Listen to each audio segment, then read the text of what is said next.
Assalamualaikum warahmatullahi wabarakatuh. Perkenalkan nama saya Hafiza Aulia. Saya dari angkatan kedua latar CPNS tahun 2025 dengan kelompok 1 dan NDH 04. Hari ini saya izin untuk menjelaskan terkait tugas hari kedua asinkronus kedua mengenai analisis isu efektivitas kinerja individu. Baik, sebelumnya saya izin untuk memaparkan terkait tupoksi yang saya lakukan selama saya menjadi CPNS di Dinas Pertanian dan Ketahanan Pangan Provinsi Kalimantan Selatan. Yang pertama, saya itu menjadi PJ Koordinator Wilayah Provinsi Kalimantan Selatan untuk aplikasi Stop Boros Pangan. Yang kedua, saya membantu identifikasi jumlah data dan informasi kewaspadaan pangan dan gizi atau SKPG di tingkat provinsi dan membantu pelaksanaan Desa Mandiri Pangan atau DEMAPAN. Nah, untuk poin yang saya ambil terkait masalahnya itu pada poin pertama saat saya menjadi PJ koordinator untuk aplikasi Stop Boros Pangan karena untuk poin dan dua dan ketiga itu saya masih dalam tahap membantu sehingga saya masih belum mengetahui lebih dalam terkait permasalahan atau hambatan yang saya temukan saat saya mengerjakannya. Namun untuk poin pertama ini saya sudah mengikuti terkait bimbingan teknis untuk penggunaan aplikasi stok beras pangan. Dan saya juga banyak bertanya kepada rekan saya yang sebelumnya menghandle ini terkait hambatan dan juga kendala yang dihadapi saat melakukan penggunaan aplikasi stok beras pangan. Baik, eh, sebelum saya mulai ke permasalahannya, saya izin memaparkan sedikit terkait apa sih itu aplikasi stok boros pangan sebagai latar belakang untuk pengambilan masalah pada infografis ini. Jadi, apa sih itu aplikasi stok boros pangan? Stok boros pangan adalah platform yang dirancang oleh Badan Pangan Nasional untuk membantu pengguna mengurangi pemborosan pangan dengan mengelola stok makanan, memantau penyelamatan pangan, dan memberikan informasi terkait dampaknya melalui fitur manajemen inventaris, pelaporan mandiri, serta integrasi data eksternal. Nah, jadi aplikasi Stop Boros Pangan ini diluncurkan oleh Bappenas untuk mengatasi yang namanya food loss and waste atau disingkat dengan FLW. FLW itu merupakan dua persoalan yang paling menantang yang dihadapi dunia saat ini karena dampaknya itu sangat serius dan mempengaruhi sektor ketahanan pangan, lingkungan, bahkan ekonomi secara global, regional, bahkan nasional. Secara global, 1,3 M ton makanan terbuang setiap tahunnya. Itu setara dengan 1/3 dari makanan yang diproduksi untuk menyediakan konsumsi global. Artinya kan 33% dari makanan yang diproduksi itu terbuang. Dan hal tersebut tentu berdampak pada kehilangan zat gizi akibat terjadinya FLW itu juga tinggi. Yang mana kehilangan energinya saja itu 618 sampai 989 kilokalori per kapita per hari yang mana setara dengan kebutuhan energi sekitar 61 sampai 125 juta rata-rata orang Indonesia. 29 sampai 47% populasi Indonesia menurut data dari Badan Pangan Nasional. Dan peningkatan kesadaran publik akan masalah ini tentu eh, sudah dicerminkan juga melalui agenda SDGs terkait pengurangan separuh food waste global per kapita pada tingkat retail dan konsumen pada tahun 2030 serta mengurangi food loss di sepanjang rantai produksi dan pasokan untuk tahun 2030. Maka diperlukan yang namanya inisiasi Gerakan Selamatkan Pangan atau disingkat dengan GSP yang berkaitan dengan SDGs kedua dan juga SDGs ke-12.3. Nah, terkait aplikasi ini sendiri itu masih baru muncul atau baru digunakan atau diterapkan di Kalimantan Selatan ini pada akhir tahun 2024 yang lalu.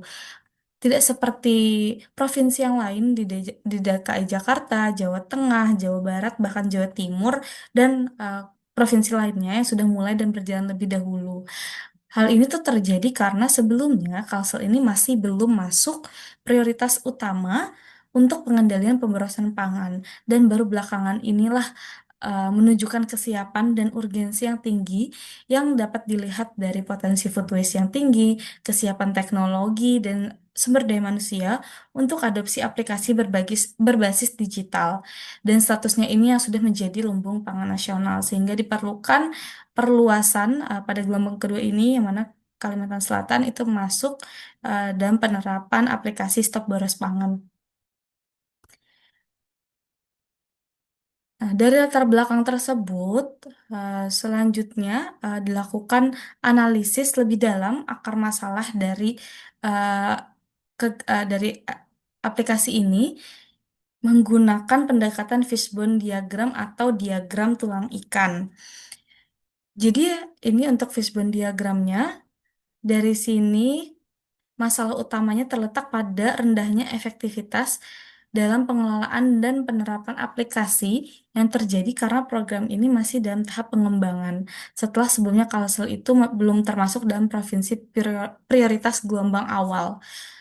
Nah, akar masalah ini saya kelompokkan ke dalam 4 kategori utama, yaitu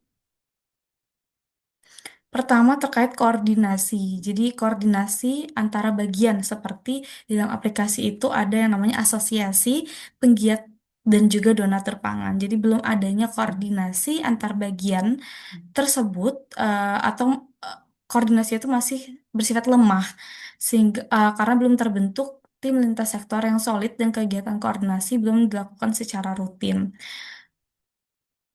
Selain itu, untuk dari sisi SDM-nya atau sumber daya manusianya itu masih banyak individu pelaksana yang belum mendapatkan pelatihan teknis dan belum memahami secara jelas peran serta target kinerja dari mereka.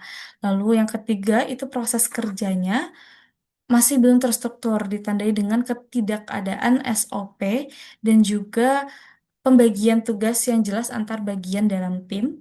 Dan terakhir, edukasi publik juga belum berjalan secara maksimal karena belum dilakukan sosialisasi yang masif dan masih belum dilibatkan eh, dalam penggunaan maupun pemanfaatan aplikasi ini sehingga partisipasinya masih rendah.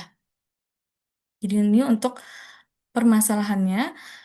Lalu bagaimana solusinya untuk mengatasi permasalahan tersebut? Nah, berdasarkan hasil analisis di akar masalah dengan fishbone diagram, saya mengembangkan sejumlah alternatif solusi yang dapat dilakukan untuk meningkatkan efektivitas dan pengelolaan aplikasi stok boros pangan di Kalimantan Selatan. Yang pertama itu terkait dengan peningkatan koordinasi antar pihak, yang mana ini diperlukan pembentukan forum koordinasi terpadu yang memiliki jadwal rapat rutin, penanggung jawab tetap, dan laporan kegiatan berkala. Ini penting agar kerja sama tim menjadi lebih sinkron dan efisien. Lalu yang kedua terkait dari sisi SDM-nya. Solusi utamanya adalah menyelenggarakan pelatihan teknis secara rutin dan menyeluruh bagi seluruh pelaksana, yang mana pelatihan tersebut mencakup pengenalan aplikasi, peran masing-masing pihak, dan juga simulasi implementasi di lapangan seperti apa. Lalu yang ketiga, dari aspek proses kerjanya, Perda ini perlu segera menyusun SOP dan membagi tugas secara jelas kepada individu pelaksana. Selain itu, penting juga membangun sistem pelaporan yang sederhana, namun konsisten untuk membantu memantau progres implementasi dari aplikasi ini. Dan yang terakhir, perlu dilakukannya edukasi publik yang dilakukan dalam bentuk kampanye aktif melalui media sosial, kolaborasi dengan asosiasi dan penggiat pangan lokal, lalu edukasi dengan pihak Horeca, hotel, restoran, dan kafe sebagai donatur pangan untuk memperluas pemahamannya tentang pentingnya mengurangi pemborosan pangan melalui aplikasi ini. Nah, untuk solusi alternatifnya, yang paling utama itu pertama adalah untuk membentuk kerjasama terlebih dahulu, karena tahap kerjasama ini masih belum dilakukan di Kalimantan Selatan sehingga kita masih belum memiliki asosiasi penggiat pangan bahkan donatur pangan yang sudah dilandasi dengan kerjasama. Dengan menyelesaikan akar masalah dari 4 sisi tersebut, maka diharapkan efektivitas kinerja individu dalam dapat ditingkatkan secara menyeluruh dan berkelanjutan. Dan upaya ini akan mendukung keberhasilan implementasi aplikasi stok boros pangan secara utuh di Kalimantan Selatan. Berikut infografis yang saya buat terkait tugas hari ini, dan sekian penjelasan dari saya. Terima kasih. Assalamualaikum warahmatullahi wabarakatuh.